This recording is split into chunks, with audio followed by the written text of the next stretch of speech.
La pregunta 11 nos dice, un compuesto con una composición en porcentaje de masa de 87.5% nitrógeno y 12.5% hidrógeno fue recientemente descubierto.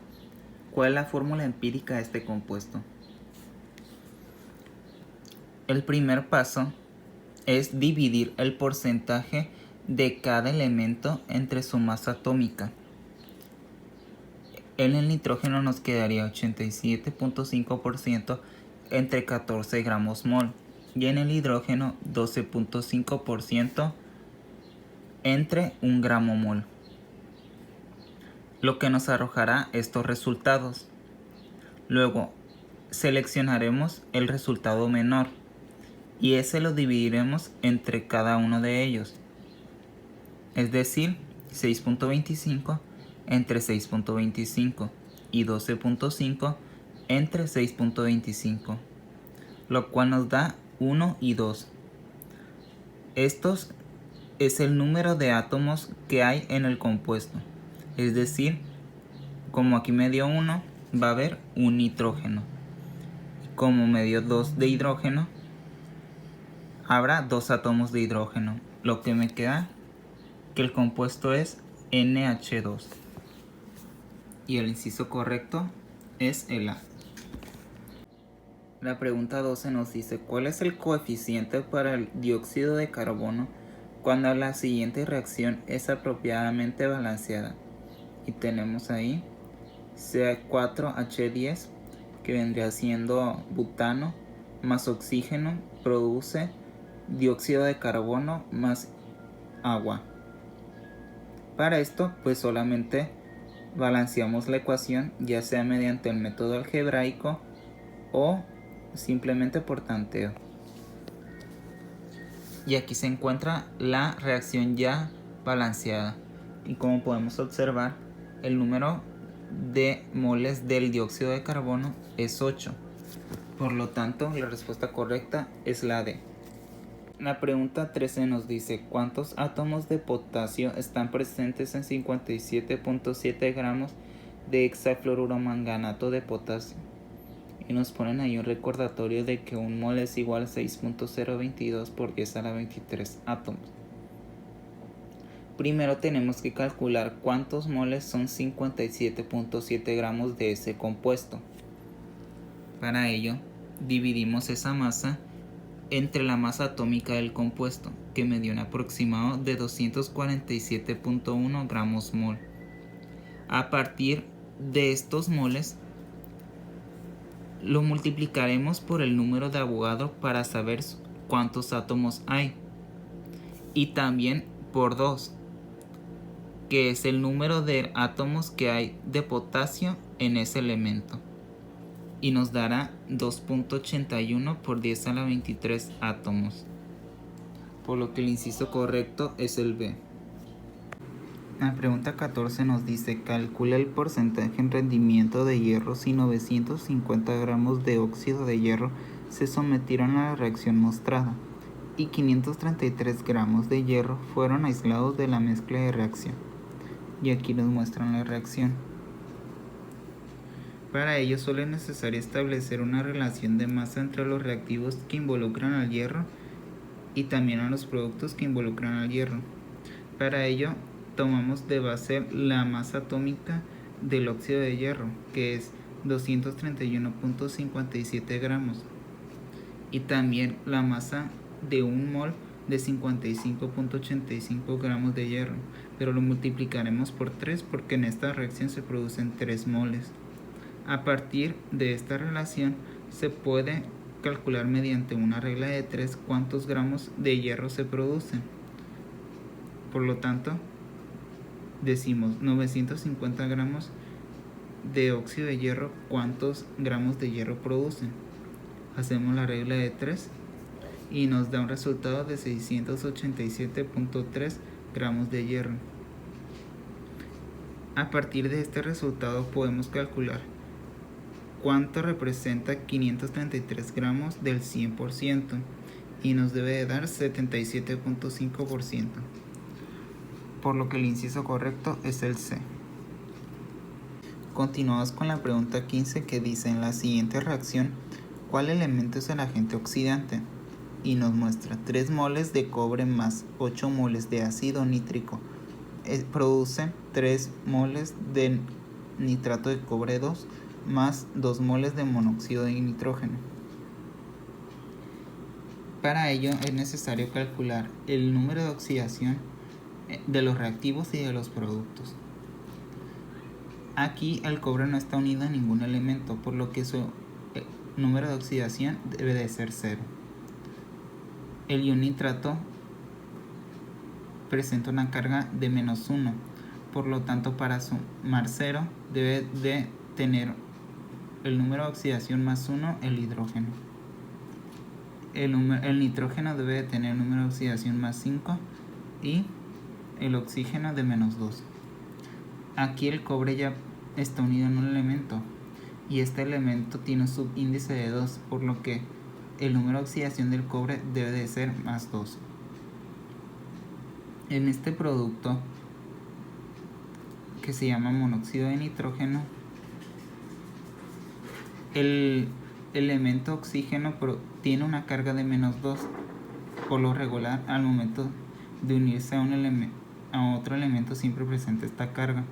Por lo tanto, para sumar 0, el nitrógeno debe tener una carga de más 2. Ya que establecimos todos los números de oxidación, podemos decir que el que se reduce es el nitrógeno, porque pasa de más 5 a más 2. Y hay que recordar que el que se reduce también vendría siendo el agente oxidante, por lo que el inciso correcto es el D. Continuamos con la pregunta 16 que nos dice: la sustancia acídica en el vinagre es el ácido acético, un ácido monoprótico. Cuando 4 gramos de una cierta muestra de vinagre fue titulada con hidróxido de sodio, se requirieron 25.56 mililitros de la solución de hidróxido de sodio 0.2 molar para alcanzar el punto de equivalencia. ¿Cuál es el porcentaje en masa de ácido acético en el vinagre?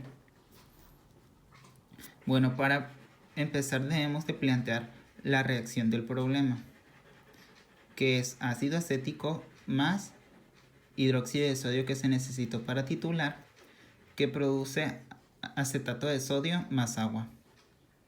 En el problema nos dice que se necesitaron 25.56 mililitros de hidróxido de sodio 0.2 molar.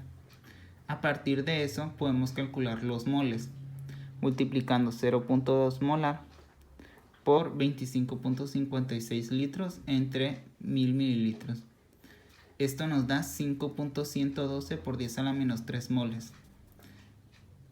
Como la relación del ácido acético y el hidróxido de sodio es 1 a 1, también el ácido acético tendrá 5.112 por 10 a la menos 3 moles. Y para calcular los gramos que estuvieron involucrados en la reacción, multiplicaremos esos moles por la masa atómica del ácido, que vendría siendo 60 gramos, dándonos 0.306 gramos. Como nos dicen que fue 4 gramos de una cierta muestra de vinagre, estos 0.306 gramos lo dividiremos entre los 4 gramos y lo multiplicaremos posteriormente por 100 para saber cuál es el porcentaje del ácido acético en masa de ácido acético, y nos da 7.68%. Por lo tanto, la opción correcta es el inciso A. La pregunta 17 nos dice: un tanque de acero contiene dióxido de carbono a una presión de 13 atmósferas cuando la temperatura es 34 grados centígrados. ¿Cuál será la presión interna del gas cuando el tanque y su contenido son calentados a 100 grados centígrados? Y aquí nos dan la fórmula para calcular. Solo es cuestión de sustituir los datos. 13 atmósferas entre 34 más 273.15. Es decir que la temperatura debe de estar en Kelvin para usar esta fórmula. Si no, el resultado será incorrecto. Después de dividir esto, lo multiplicaremos por 100 más 273.15 y nos debe de dar 15.79 atmósferas. por lo que el resultado correcto es el inciso D. Continuamos con la pregunta 18 que nos dice: una mezcla de neón, argón y xenón tiene una presión total de 1560 milímetros de mercurio a 298 grados Kelvin. Se encontró que la mezcla contiene 1.50 mol de xenón, 2.65 mol de argón y 1.65 mol de xenón. ¿Cuál es la presión parcial de xenón? Y aquí nos ponen la fórmula que la presión parcial es igual a la presión total por la fracción molar parcial. Por lo que solamente hacemos la multiplicación. La presión parcial del xenón es igual a la presión total, que es 1560 milímetros de mercurio, por su fracción molar. Recordemos que la fracción molar es igual a los moles del elemento entre los moles totales, que es 1.65 mol entre 1.5 más 2.65 más 1.65. Esto nos debe de dar resultado 444 milímetros de mercurio. Por lo que la respuesta correcta es el inciso D. Continuamos con el problema 19 que nos dice: calcula la densidad del metano a 18 grados centígrados y 3.65 atmósferas. Y nos ponen aquí la ley de los gases ideales, cuál es el valor de su constante. Bueno, para ello usaremos una fórmula que se deriva de esa misma ley, que es: la densidad es igual a la presión por el peso molecular del compuesto entre la constante por la temperatura. Es muy importante que tengan a la mano esta fórmula porque en la mayoría de los exámenes se llega a utilizar. Por lo tanto, solo sustituimos. Sería 3.65 atmósferas por 16 gramos, que vendría siendo el peso atómico del metano, entre la constante, que es 0.082 atmósferas litros sobre mol Kelvin, entre 18 grados centígrados más 273 para convertirlos a Kelvin.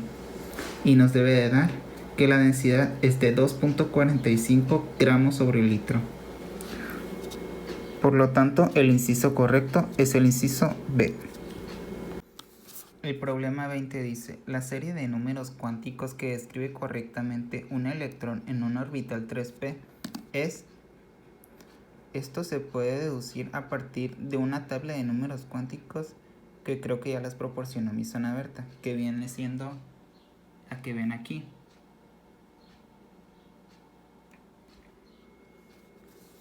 A partir de ella podemos deducir que el número cuántico principal debe de ser 3, porque es el que indica el nivel de energía en el que está el electrón. El número cuántico secundario debe de ser 1, porque la letra P toma el valor de 1. El número cuántico magnético debe de ser -1, 0 o 1. Y el spin puede ser siempre +1/2 o -1/2.